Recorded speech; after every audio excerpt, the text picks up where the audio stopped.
Let's segue now, though, to our next topic, which is Indiana Jones 5. We have a lot of news in regards to this upcoming Indiana Jones movie. Dre, I'm going to start with you because there's been a lot of stuff coming out in regards to this, between Harrison Ford getting hurt on the set and possible de-aging of Harrison Ford and all kinds of stuff. What are your feelings on the overall status of this production right now? Well, listen, it's I don't know what it is with Lucasfilm, man. It's just they have like the worst luck, and you can point to a lot of reasons for why that might be, but it's just like, oh man, it's already been delayed so many times. So to get here was drama in and of itself, because Steven Spielberg, he kind of dropped out of the project, or at least became an executive producer kind of role. James Mangold, director, was Logan and Ford versus Ferrari fame. He was kind of put into the role, and so just to get here has been, and then the pandemic happened. It's just been a lot. All right, it's been a lot to get here. I think Rudio, we were saying, before the show, I think like it's been delayed 4 times now. At least. So you get in there, and as soon as production starts, we start seeing cast photos, and we start seeing some very interesting things, like somebody wearing like a Harrison Ford mask on a motorcycle, and it's like, what's that all about? And then you see Harrison Ford; he's got the getup, but people notice, taking those long lenses like they do have right now. You see tracking dots all over his face, and it's like, that's de-aging, Right. And so, listen, you just can't get around it at this stage of Harrison Ford's life. I mean, it's like, hey, he's, to don that fedora, they don't want, I think, that perception that was given off with Indiana Jones 4, or at least not in the entirety of the movie. Maybe break it up with some flashbacks, de-aging and so forth, and just making him maybe not look like 40 years younger, but maybe 20 years younger kind of thing. I think that's what they're kind of going for here. We're seeing some plot details kind of come out, some cast photos show. Remember, we were talking about, who might the villains be in this series, and it looks like it's going to be, those guys in Germany from 1930 and 1940s. It looks like that's where we're going right here. His but those guys. Yeah. the one, I hate these guys, that he says in The Last Crusade. Yeah, right. But that's what takes us to the latest story that comes out here. So I don't know if you guys can hear that. We're in dark territory here. Dark territory. Yep.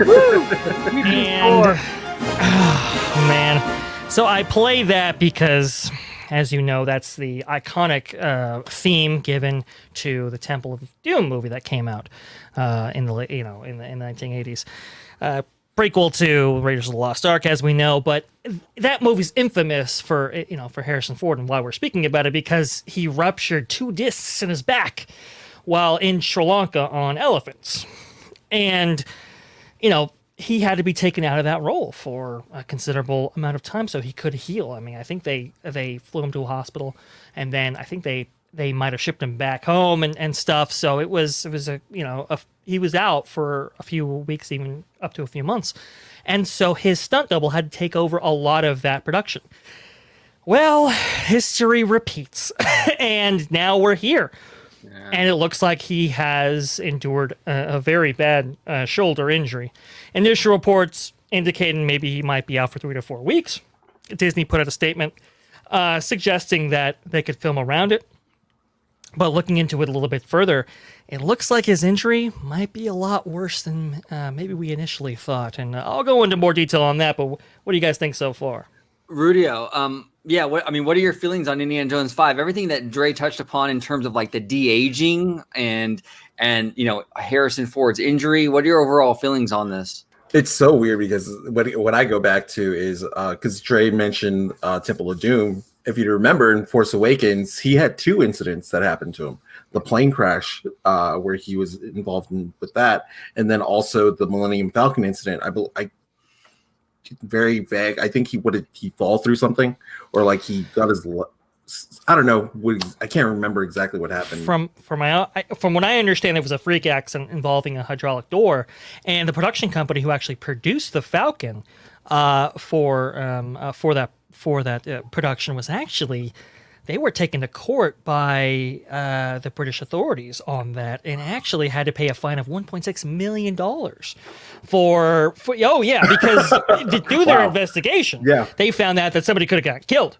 Yeah. So they were held liable for that, and it was a pretty serious incident. Yeah, I remember that happening in 2014, 2015, and this happening again. I'm like, oh my God, Harrison Ford. And the fact that this movie's been delayed 4 or 5 times, and mentioning the dots and the de-aging, that's a process. I don't know if you guys remember when Netflix was producing and making The Irishman. Martin Scorsese took, I want to say, 2 years for that de-aging. Mind you, that movie was completely de-aging Robert De Niro, many other actors in that film, but it took time to do that. So the fact that they're going to and doing this process, and we're looking at a 2022, 2023 release date, it's going to take some time to do that technology or run that and make it look smooth as can be. So. And if they can make it look anything, which I absolutely loved The Irishman. I mean, maybe it's the Italian in me. I don't know. But I absolutely love that movie. But that movie, they did a really good job. I mean, in terms of that de-aging on him, I thought it was fantastic. I hope they take, like you said, Rudio, I hope they take that same level of care. This is Indiana Jones. I mean, you got to go. This is top notch. Yeah, this is Lucasfilm. So Lucasfilm and everybody who works at the Skywalker Ranch, they're known to be the premier effect shop. Like, this has to be next level. We're setting the standard. And if they come out and they half-ass it, I don't know what that does to their reputation. It's going to be bad, especially coming off of Crystal Skull, which wasn't that well received with critics or fans. If they come into this one, Indy 5, and the de-aging is terrible and it's kind of like a cringy movie, that's not good. That's not good. I wanted to ask you guys your opinion on the future of the Indiana Jones franchise. So we're going to get Indy 5, obviously. That's going to come out eventually. Whether it's delayed or not, we're still going to end up getting it ultimately. But Indiana Jones is a big franchise. Vash, I'll start with you, then I'll go to Rudio. What are your thoughts, Vash, on, do you think this is the end of the road for Indiana Jones, or are they going to try to kind of pass the fedora on to maybe someone younger? What are your feelings on that? I think the thing about the Indiana Jones franchise is it really is invariably tied to the character, not only the character of Indiana Jones, similar to James Bond, but particularly Harrison Ford. And so it's going to be very, very interesting to see, how they deal with this going forward. We've had conversations about this before, and in my personal opinion, I think the best route to go forward is to do like a younger Indiana Jones series. That dives into like what we saw from the actual Young Indiana Jones series, but kind of modernize it up and maybe introduce some new canon and so forth. I think that's like the best way to go. If you just start handing off the fedora for other people, I don't think that will sell nearly as well. Yeah. Yeah, Rudio, what are your thoughts, man? The future of Indiana Jones, where are we going with this? I think it's telling based off of what we saw, unfortunately, with Solo. I mean, people were we love Han Solo as the character. And when that movie was released, just because it didn't have Harrison Ford, it didn't hit as hard as it should have.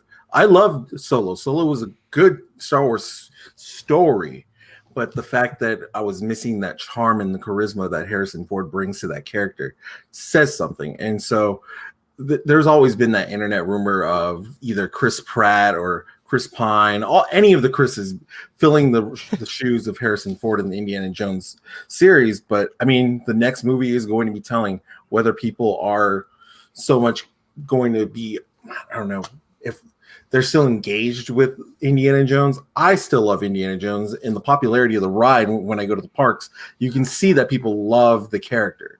And people love whenever there's an anniversary or there's new Indiana Jones merch out. So there's still a draw for it. It's just depending on how they execute this next movie. Yeah, absolutely. Speaking on the next movie, I just want to go ahead and clear up some things.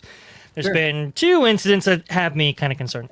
Expanding upon the injury incident, they're saying that he might be out anywhere from 6 to 8 weeks to maybe up to 3 months. Wow. I'm still trying to determine which one of those is true. Look, James Mangold recently came out and said, hey, we're still shooting. It's like, for how long? I mean, you just can't have your lead actor out for this long. For a 78-year-old... He's not spring chicken. He's not no spring chicken. He's not LeBron James. He's not. I mean, he's up there. I will say he's in very good shape for his age. No question. So that will help him tremendously. But it's gonna be quite difficult, and it's if they don't if they're able to kind of salvage this, it'll be a miracle, and hopefully they don't have to push back the date even further. The second incident that has me concerned is, did anybody see this Twitter kind of I don't know uproar with James Mangold and some people were criticizing his film, and he actually kind of decided to defend himself and kind of get into a spat with some of the people on Twitter, apparently for like 12 hours or something like that. Anybody see that? No, I didn't see that. Because I actually like James. I mean, I don't know James Mangold, but I like his work. I'm not familiar with him though on a personal level. I don't even think I follow him on Twitter. What happened? Well, apparently somebody was critical of some of the aspects of relating to Indiana Jones 5, saying, I think this production's kind of doomed from the start. Harrison Ford's very, very old. Some people are working with it that, like Steven Spielberg's not directing kind of thing. Kathleen Kennedy's attached to the project and kind of going down this route here of like, this is why it's going to be bad. And James Mangold responded to that. And they had a back and forth, and honestly, it was kind of petty and low for James. Now, again, I guess people can have their opinions, but it's just one of those things. It's like, why are you getting into the mud with these people? Like, what are you doing? Like, just like concentrate on the work. It's just it's kind of disheartening.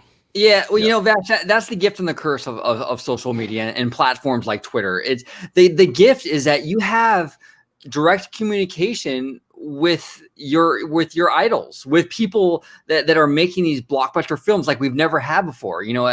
Growing up in the 80s and 90s, we never had that. You never had the opportunity to talk to Steven Spielberg or a director like James Mangold. Now you do. But with that blessing comes the curse, which is like, now you can get into, like you said, back and forth with these people. And a lot of times fans and even the creators, that it gets ugly, it gets really, really ugly. Rudio, have you heard anything of this James Mangold Twitter exchange or?